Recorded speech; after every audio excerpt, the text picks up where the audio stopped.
Dios te da muchas gracias porque nos amas y porque nos permites iniciar, Señor, esta clase que tienes para nosotros el día de hoy. Te rogamos en el nombre de Jesús que tú nos dirijas y nos enseñes lo que tienes para nosotros. Gracias porque nos has guardado, Señor, y porque estamos en tus manos. En el nombre de Jesús. Amén. Bien, el tema del día de hoy, pues ahora sí que para que todos los que están interesados en saber qué está pasando, qué dice la Biblia al respecto, es lo que dicen las plagas en la Biblia. Y para ello vamos a leer algunos pasajes, vamos a estar estudiando algunos pasajes y vamos a estar analizando qué es lo que dice Dios acerca de todo esto. El primer pasaje que me gustaría que leyéramos está en el libro de Mateo, en el capítulo 24, a partir del versículo 3 y hasta el versículo 14. ¿Por qué vamos a leer este versículo, este pasaje? Bueno, pues porque se habla de la ocurrencia de las plagas y de las pandemias, como está profetizado en la palabra de Dios. Voy a dar lectura a este pasaje a partir del versículo 3 de Mateo 24. Dice así: Y estando él sentado en el monte de los olivos, los discípulos se le acercaron aparte diciendo: Dinos cuándo serán estas cosas y qué señal habrá de tu venida y del fin del siglo. Respondiendo Jesús les dijo: Mirad que nadie os engañe, porque vendrán muchos en mi nombre diciendo yo soy el Cristo, y a muchos se engañarán. Y oiréis de guerras y rumores de guerras. Mirad que no os turbéis.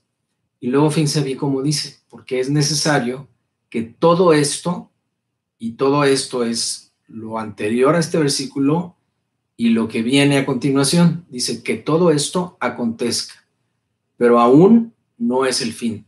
Ojo con esa declaración de Jesús, porque mucha gente ahorita está diciendo o pensando por lo que está pasando que pudiera ser el fin del mundo, y entonces la gente pues se desespera, se angustia y empieza a hacer todo tipo de acciones de desesperación, como las compras de pánico.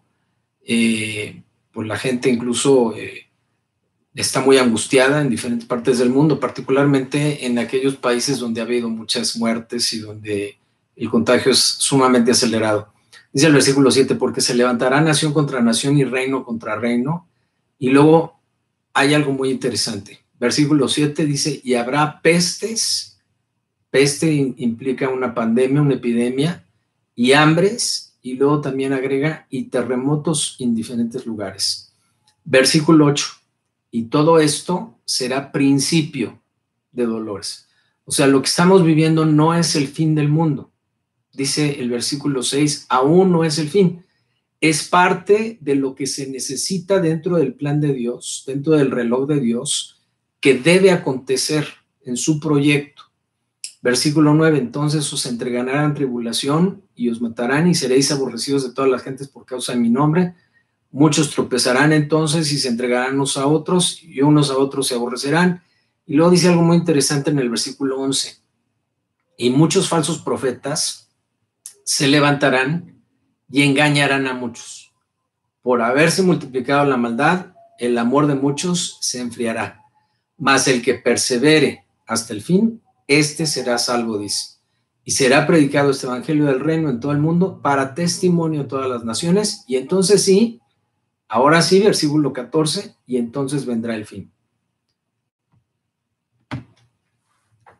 ¿Por qué vienen las plagas o los fenómenos naturales que causan muerte en cierta comunidad o en el mundo? Bueno, podemos pensar en las plagas de Egipto, las 10 plagas que muchos conocemos. Definitivamente afectaron varias áreas o varias cuestiones de la sociedad, por ejemplo, la agricultura, afectaron la economía como consecuencia, afectaron también la vida en sociedad, la gente no podía reunirse como está pasando en este momento, la gente quedó pues ahora sí que guardada en sus casas, dependiendo de la plaga que llegaba.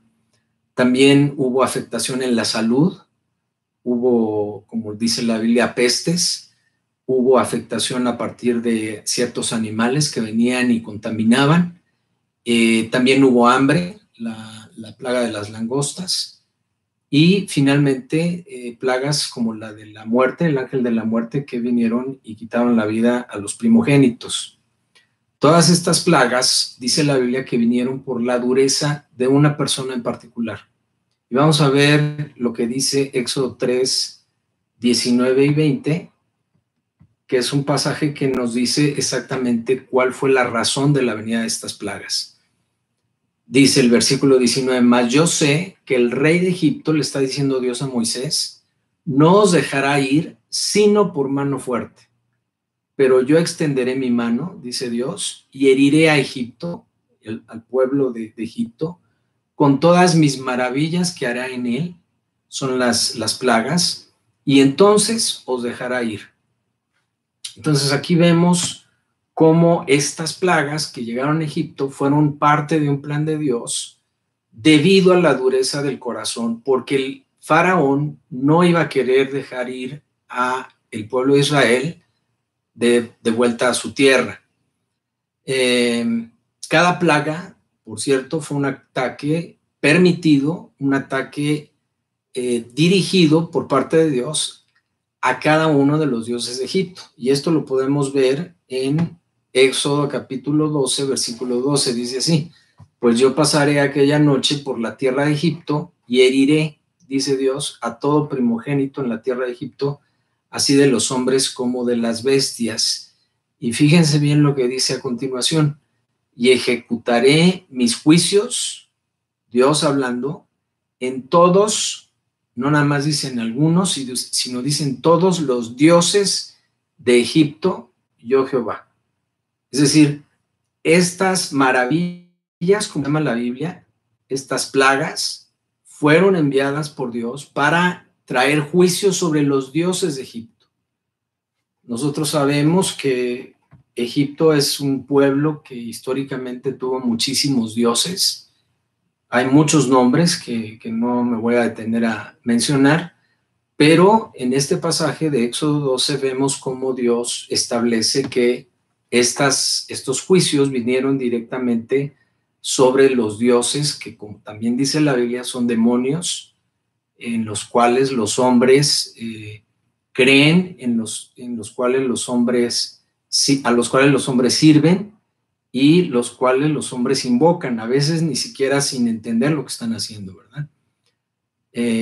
Voy a leer un texto que encontré en una reflexión al estar haciendo este estudio, que describe en la primera plaga, no me voy a extender a las 10, pero en la primera plaga, cómo esta señal, esta maravilla que hizo Dios de convertir el agua en sangre, vino a atacar directamente a diferentes de los dioses que tenían los egipcios. Voy a dar lectura a este texto que encontré. Dice, debido a que el Nilo era tan importante para los egipcios, estos adoraban a varios dioses que tenían la responsabilidad de cuidar al Nilo. El dios Hnum, que generalmente era representado como un varón con cabeza de carnero y que era considerado el dador y guardián del río Nilo. Otro dios Api, con H, que era el espíritu del Nilo, según los egipcios, era responsable de las crecidas del río que traían consigo miles de toneladas de limo fértil para abonar el suelo año tras año. También veneraban al dios de los peces, las aves, los pantanos, razón por la cual a menudo se le presentaba con juncos sobre su cabeza a este dios. Había otros dioses vinculados a las inundaciones, como Sopdet, Safet, en fin, varios de los dioses. Uno de los dioses de la Trinidad, porque los egipcios también tenían una Trinidad, obviamente una copia de la Trinidad de Dios, una copia satánica, y uno de estos dioses era Osiris, era el dios del mundo subterráneo. Los egipcios consideraban el río Nilo como su torrente sanguíneo, imagínense, y ahora literalmente ese río estaba ensangrentado. Imagínense el horror, la sensación de abandono de los egipcios al contemplar el río que anteriormente era hermoso, que también era poderoso y sostenedor de la vida, y que ahora era una gigantesca cloaca maloliente, cuya ribera estaba cubierta de toneladas de peces muertos y en proceso de descomposición. Esto afecta también a otro dios o diosa que se llamaba Hadmeit, que era la diosa guardiana de los peces y de los pescadores. Estos dioses de Egipto resultaron ser total y absolutamente inútiles para prevenir la plaga o para quitar la plaga que afectó al río. Demostraron no ser nada comparados con el Dios poderosísimo de Israel. Cada plaga entonces atacó una parte de la vida diaria de los egipcios, por ejemplo, la agricultura, decíamos, la sociedad, la economía, la salud y al final, en la última plaga, la vida misma. En todo esto se demostró la vulnerabilidad de estos dioses o demonios egipcios que, como dice la Biblia, no son más que demonios que el hombre invoca y sirve por la dureza de su corazón. Ahora, ¿por qué Dios empezó con una plaga sobre el río Nilo? Sabemos que hubo 10 plagas y pudiera haber empezado por cualquier otra. Sin embargo, hay una cosa muy interesante en Éxodo capítulo 1, versículo 8, porque años atrás de que acontecieran las plagas, estos egipcios habían cometido un acto horroroso, un acto infame y terrible, particularmente contra los hebreos, contra el pueblo de Israel. Dios estaba trayendo juicio años después por lo que estos egipcios habían hecho años antes. Vamos a ver lo que dice Éxodo 1, versículos 8 en adelante. Dice: entre tanto se levantó sobre Egipto un nuevo rey que no conocía a José y dijo a su pueblo: he aquí el pueblo de los hijos de Israel es mayor y más fuerte que nosotros. Ahora pues seamos sabios para con él, para que no se multiplique y acontezca que viniendo guerra, él también se una a nuestros enemigos y pelee contra nosotros y se vaya de la tierra. Entonces pusieron sobre ellos comisarios de tributos que los molestasen con sus cargas y edificaron para Faraón las ciudades de almacenaje, Pitón y Ramesés. Pero cuanto más los suprimían, dice la palabra, tanto más se multiplicaban y crecían, de manera que los egipcios temían a los hijos de Israel. Y los egipcios hicieron servir a los hijos de Israel, dice, con dureza, y amargaron su vida con dura servidumbre en hacer barro y ladrillo y en toda labor del campo y en todo su servicio, al cual los obligaban con rigor. Y habló el rey de Egipto a las parteras de las hebreas, una de las cuales se llamaba Cifra y otra Fua, y les dijo: cuando asistáis a las hebreas en sus partos y veáis el sexo, si es hijo, matadlo, y si es hija, entonces viva. Pero las parteras, dice la palabra, temieron a Dios y no hicieron como les mandó el rey de Egipto, sino que preservaron la vida a los niños. Y el rey de Egipto hizo llamar a las parteras y les dijo: ¿por qué habéis hecho esto, que habéis preservado la vida a los niños? Y las parteras respondieron a Faraón: porque las mujeres hebreas no son como las egipcias, pues son robustas y dan a luz antes que la partera venga a ellas. Y Dios hizo bien a las parteras, y el pueblo se multiplicó y se fortaleció en gran manera. Y por haber las parteras temido a Dios, él prosperó sus familias. Entonces Faraón mandó a todo su pueblo diciendo: echad al río. ¿A dónde? Al río. ¿Cuál río? El río Nilo. Dice aquí: a todo hijo que nazca y a toda hija preservar la vida. Es increíble cómo después de muchos años Dios trajo un juicio sobre el pueblo de Egipto a través de convertir ese río Nilo, que había recibido a muchos niños asesinados por el pueblo egipcio. Ahora este río estaba siendo convertido en sangre. Y ninguno de sus dioses, como ya leímos, pudo hacer algo contra el poder de Dios, que en este momento estaba siendo un mensajero de un juicio para el pueblo de Egipto. Ahora, obviamente vinieron 9 plagas más. Todos conocemos cuáles fueron estas. Pero en cada una de ellas podemos ver cómo Dios permitió que estas plagas vinieran a atacar, a destruir a este pueblo a causa de la dureza del corazón del faraón. Ahora, la buena noticia para los que creemos en Jesucristo es que Dios promete guardarnos de estas plagas y de sus consecuencias, particularmente de las que conllevan a la muerte de las personas. Vamos a leer el Salmo capítulo 91, a partir del versículo 1 y en el versículo 16. Dice: el que habita al abrigo del Altísimo morará bajo la sombra del Omnipotente. Diré yo a Jehová, esperanza mía y castillo mío, mi Dios en quien confiaré. Él te librará del lazo del cazador, y fíjense bien lo que dice el versículo 3, de la peste destructora. Con sus plumas te cubrirá, y debajo de sus alas estarás seguro. Esta es una palabra de esperanza, es una palabra de ánimo para los que confiamos en Dios a través de Jesucristo. Es debajo de sus alas, dice, estarás seguro. Escudo y adarga es su verdad. No temerás al terror nocturno, dice aquí, ni saeta que vuele de día, ni pestilencia que ande en oscuridad, ni saeta que vuele de día, ni pestilencia que ande en oscuridad, ni nada que en medio del día destruya. Y luego mire lo que dice, es muy interesante.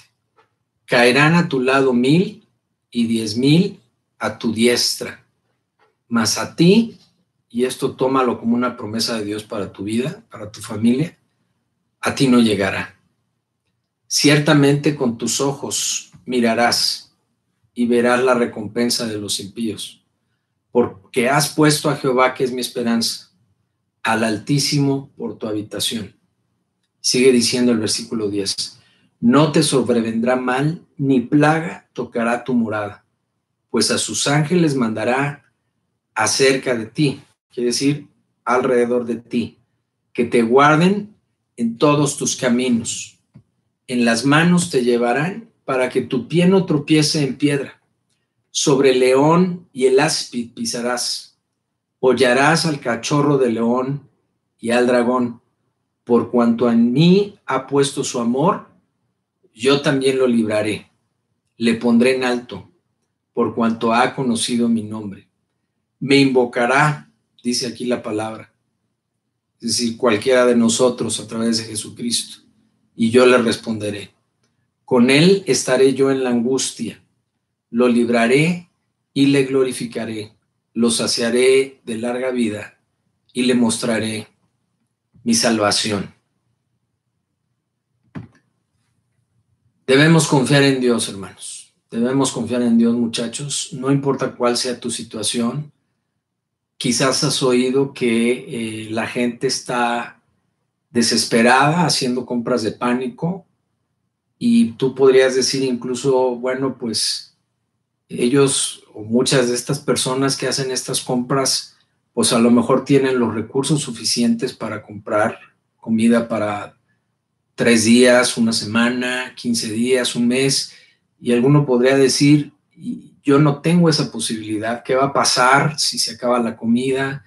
¿Qué va a pasar si se acaban los insumos? ¿Qué va a pasar si me quedo sin trabajo?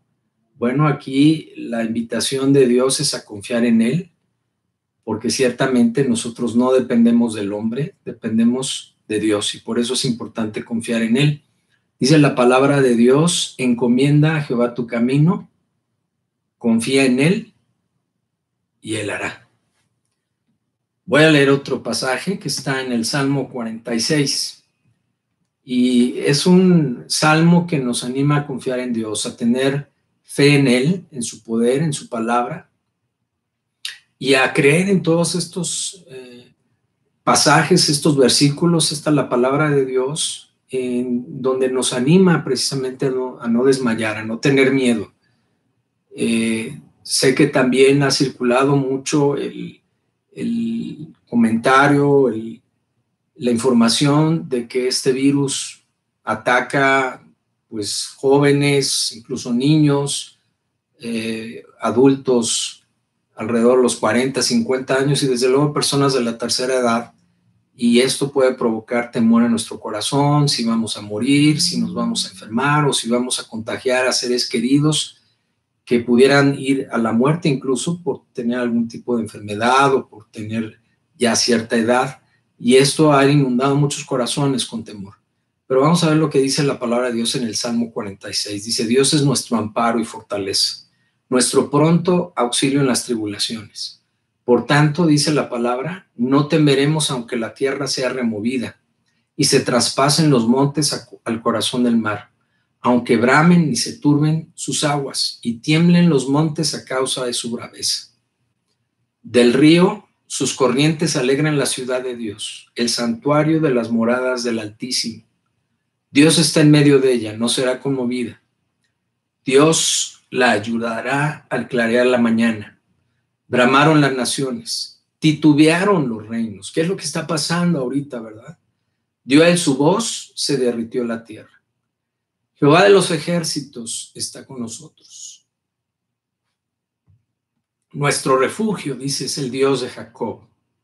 Venid, ved las obras de Jehová, que ha puesto asolamientos en la tierra, que hace cesar las guerras hasta los fines de la tierra, que quiebra el arco, corta la lanza y quema los carros en el fuego. Estad quietos, nos dice el Señor esta tarde, y conoced que yo soy Dios. Seré exaltado entre las naciones, enaltecido seré en la tierra. Jehová de los ejércitos está con nosotros.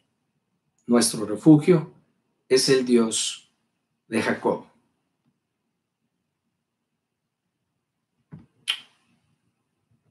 ¿Qué debemos hacer como pueblo de Dios? Hay un pasaje que está en el Antiguo Testamento y que habla precisamente de lo que el pueblo de Israel hizo allá en Egipto, el pueblo que estaba por salir para ir a la tierra prometida, pero justo antes de la última plaga, la plaga de la mortandad de los primogénitos, Dios le ordenó a su pueblo hacer una cosa. Y vamos a ver, esto está en Éxodo capítulo 12, estamos casi terminando, versículo 7, y dice así, y tomarán de la sangre, obviamente del corderito, ¿verdad?, que les ordenó sacrificar, y la pondrán en los dos postes y en el dintel de las casas en que lo han de comer. Y aquella noche comerán la carne asada al fuego y panes sin levadura con hierbas amargas lo comerán. Ninguna cosa comeréis de él cruda, ni cocida en agua, sino asada al fuego, su cabeza con sus pies y sus entrañas. Ninguna cosa dejaréis de él hasta la mañana, y lo que quedare hasta la mañana lo quemaréis en el fuego. Y lo comeréis así, ceñidos vuestros lomos, vuestro calzado en vuestros pies, y vuestro bordón en vuestra mano, y lo comeréis, dice, apresuradamente. Es la Pascua de Jehová. Acuérdense que Jesucristo es el Cordero Pascual. Es el Cordero que vino a sustituir este sacrificio continuo para hacerlo una sola vez, dice Hebreos, y para siempre. Versículo 12, dice, pues yo pasaré aquella noche por la tierra de Egipto y heriré a todo primogénito en la tierra de Egipto, así de los hombres como de las bestias, y ejecutaré mis juicios en todos los dioses de Egipto, yo Jehová. Y la sangre, dice aquí, os será por señal en las casas donde vosotros estéis, y veré la sangre, ¿se acuerdan? La que les ordenó poner en el dintel de la puerta, y pasaré de vosotros, y no del mundo físicamente hablando, de todas estas naciones, incluido nuestro país, que están siendo atacadas por este virus, por esta plaga, por esta pandemia. Esta plaga de mortandad, cuando venga esta herida sobre el mundo. Debemos confiar, por lo tanto, en que esta palabra se cumple. Debemos poner esa sangre del Cordero, la sangre de Jesucristo.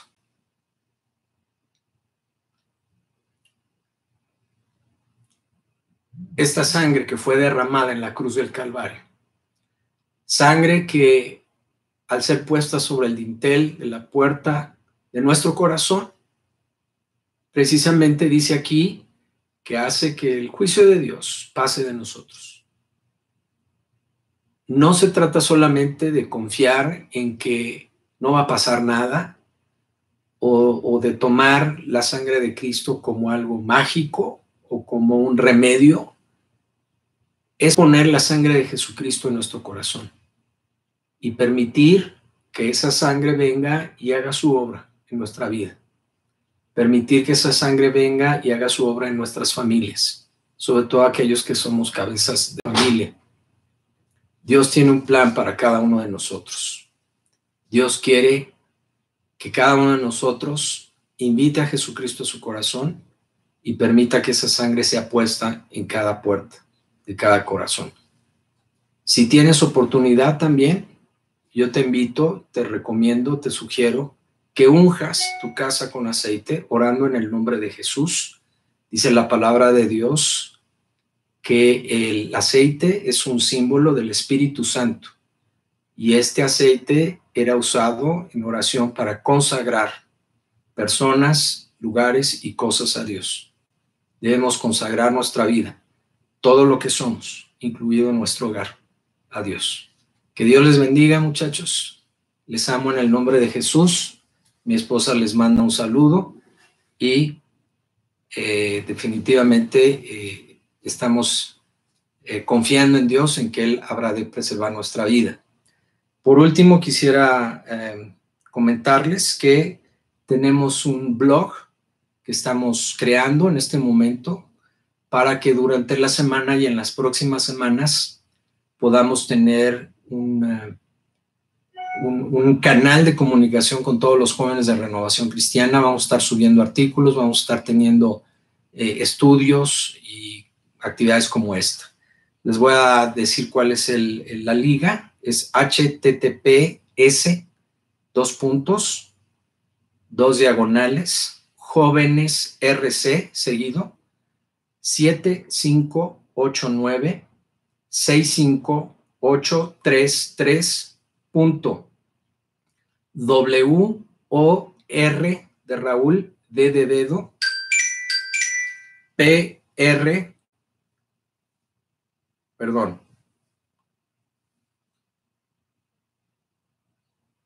E de Eduardo, S de Saúl.com/.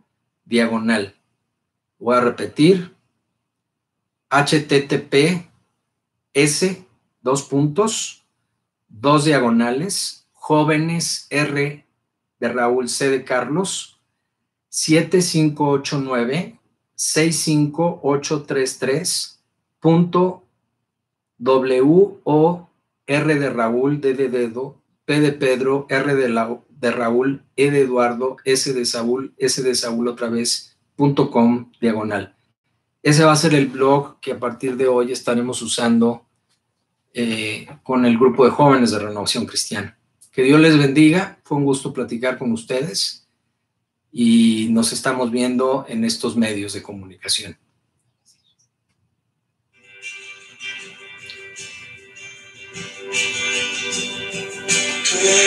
Señor, mi fortaleza, como ninguna, vives en mí.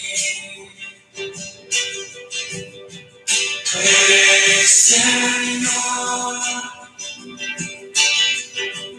mi esperanza,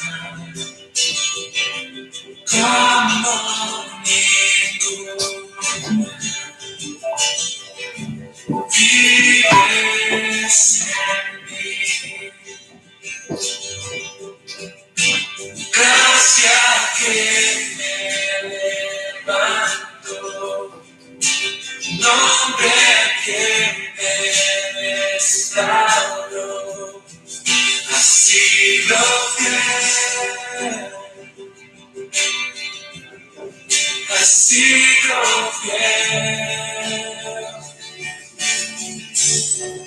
Perfecto amor,